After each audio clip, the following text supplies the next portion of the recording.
Olá pessoal, tudo bem? E aí, como é que tá?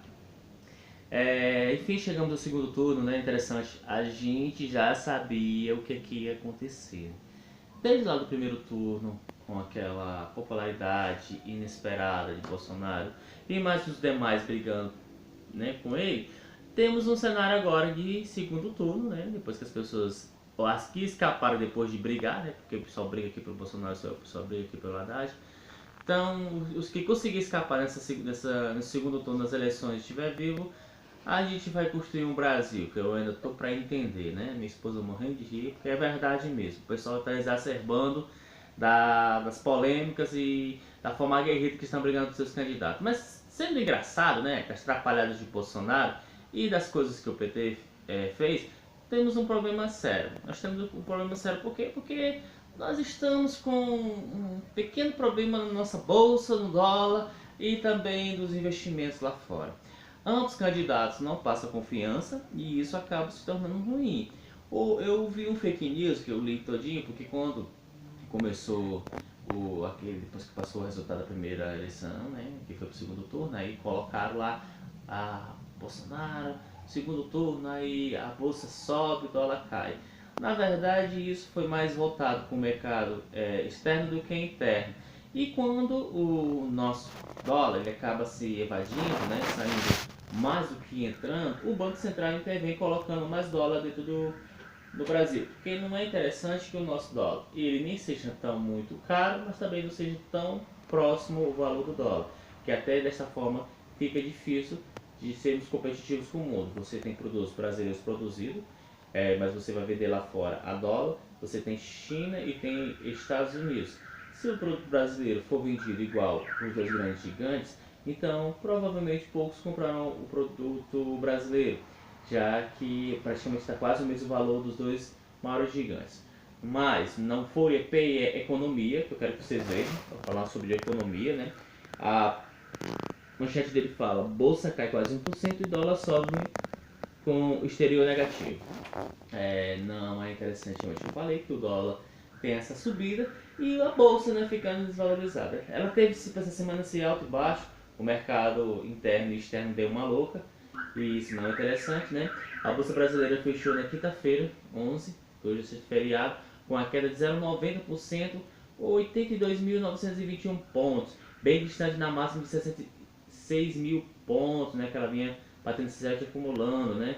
E o dólar deu aquela velha subidinha de novo, avançou 0,39% e fechando ele a R$ 3,77. Isso não é nada bom. Corre isso até dele fechar o ano na casa dos R$ 4, né? E tá aí na Tempo Real também, que é outro site que eu gosto também sobre economia, fala, né? Com o exterior ruim e festa de feriado no país, bolsa cai e dólar sobe. Essa questão da bolsa cair e do dólar subir é um problema muito grande porque está vinculado também ao nosso déficit, né, interno, né, aquela danada das contas públicas que não bate, né. O Ibovespa termina a semana com alta de 0,72%, mesmo com algumas quedas e subidas, e o dólar é cotado, como foi falado, R$ 3,77, né? Mas tem algo aqui interessante que nós estamos falando porque que essa polaridade dentro da bolsa e do dólar está acontecendo. Simplesmente eu achei interessante essa reportagem do Povo e o Povo nos traz isso aqui, ó. Olha só o que o povo fala. Bolsonaro e Haddad ainda gera incerteza para investidores. É de fato realmente que os apoiadores de Bolsonaro eles geram muito fake news, assim como do outro lado também. Mas aquele desespero de mostrar que Bolsonaro é a solução é tão grande que eles acabam postando vários fake news dizendo que os investidores veem Bolsonaro com entusiasmo e alegria. Na verdade, nem vê nenhum dos dois, né? A presidente da Câmara do Comércio e Indústria Brasil e Alemanha diz que candidatos devem apresentar suas propostas com profundidade e clareza, ou seja, está muito obscuro. Olha, um país só consegue crescer se tiver investimentos, né, seja capital estrangeiro. Por si só, o capital interno é insuficiente para que a gente possa ter todo aquele desenvolvimento socioeconômico, né? Então, para que o investidor possa vir para dentro do país e investir, é necessário que ele tenha certas garantias.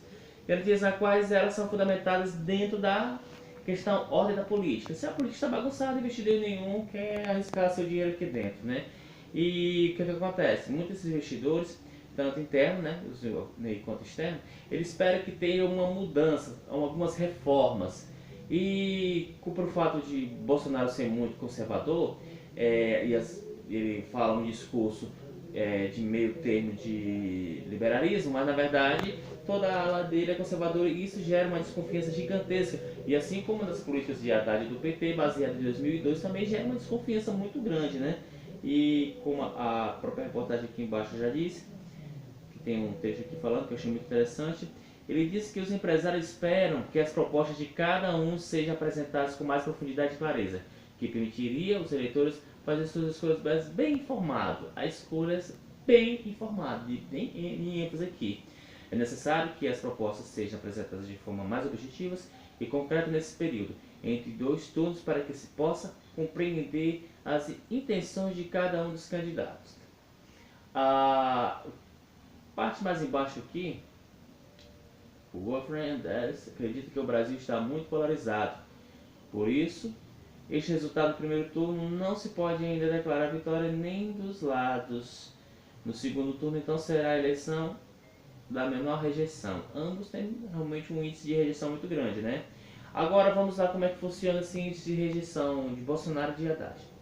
Bolsonaro tem um alto índice de rejeição vindo das camadas mais populares, né? Classe média baixa e a classe mais comum, que é a chamada C e D, aquela mais pobre, né?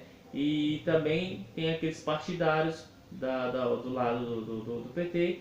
E isso acaba querendo, né? Ele é um cara um pouco problemático. Ele tem realmente esse problema com certas classes, indígenas, negros, mulheres. E isso acaba deixando ele um pouco com um número muito alto de rejeição. Por outro lado, Haddad tem uma rejeição? Tem sim. Haddad tem uma rejeição fortíssima porque é a classe média e a classe média alta e uma elite brasileira já vê ele como propostas assistencialistas demais, né? Ou seja, não se preocupa muito com essas classes, geralmente votado para as mais populares, né? Sendo que a maioria das rejeições de ambos são de determinadas regiões, Haddad na Sudeste e Bolsonaro na região Nordeste. Nordeste na qual Bolsonaro não ganhou nenhum estado, né? Sendo que o Ceará foi o único que deu a vitória para o Ciro. E aí, se não fosse o Ceará, seriam 10 estados que Haddad tinha ganhado, porque o Pará também não deu vitória para Bolsonaro. E as demais regiões assim fizeram com Haddad, né? Então, o que eu quero dizer com isso? Temos 2 candidatos que nem o mercado confia, sendo que teve alguns tropeços na gestão do PT, mas alguns investidores já olham assim com um olhar mais despreocupado em relação a Haddad, e já Bolsonaro com um olhar mais cauteloso e desconfiado, até porque nada garante que ele vai fazer as reformas, porque ele realmente não foi dito, ele é uma ala mais conservadora, né? Ou seja, as pessoas, digamos que vote e Bolsonaro ganhe, tá mais para o incerto, né? É aquela coisa de querer tirar o outro lado, que passou por muito tempo, e colocar qualquer um que fosse lá. Eu já tinha dito que se o Tiririca tivesse sido candidato, ele estava no lugar de Bolsonaro, né? Com certeza. Porque o pessoal queria alguém para chamar de seu, para tirar o PT que passou por muito tempo. Então, ou seja, veja o tamanho do risco. Questões no Brasil, né? Nós não estamos igual a Venezuela, nós não corremos risco. Mas, se digamos que a gestão econômica de ambos não for boa, aí a gente pode até ficar parecido, né? Então é necessário que essas propostas sejam mais claras para que os investidores possam ter interesse, ou para um lado ou para o outro. Por enquanto está obscuro, nem Bolsonaro tem alguma proposta clara, é se cobrado dele há muito tempo desde o início da campanha, e também o pessoal espera sobre as propostas de Haddad, o que ele tem, né? O que tinha apresentado antes, quando a coisa era com Lula, e agora, sendo ele sozinho candidato, o que ele tem de novo como proposta, entendeu? E isso é algo que a gente está deixando de falar, porque as pessoas estão muito polarizadas na questão política, mas está esquecendo o principal, a economia. O nosso país precisa realmente de um incentivo maior dentro da economia e fazer crescer. Trocar políticos, mas que não tenha planos estratégicos e econômicos, também não adianta nada. Ou seja, a gente vai ter só um chaveirinho lá de enfeite e aí a economia sem crescer, não vai gerar emprego, não vai gerar crescimento e daí as outras áreas acabam sendo prejudicadas, como a segurança, a saúde, né, e outros projetos também, com habitação, e aí vai por si. Então, minha preocupação realmente quais as propostas de crescimento econômico, né, para o nosso país, já que vivemos dias de turbulências internas e externas, e com a ameaça fortíssima dos dois gigantes travar essa guerra comercial, Estados Unidos e China. Então, valeu aí, até uma próxima.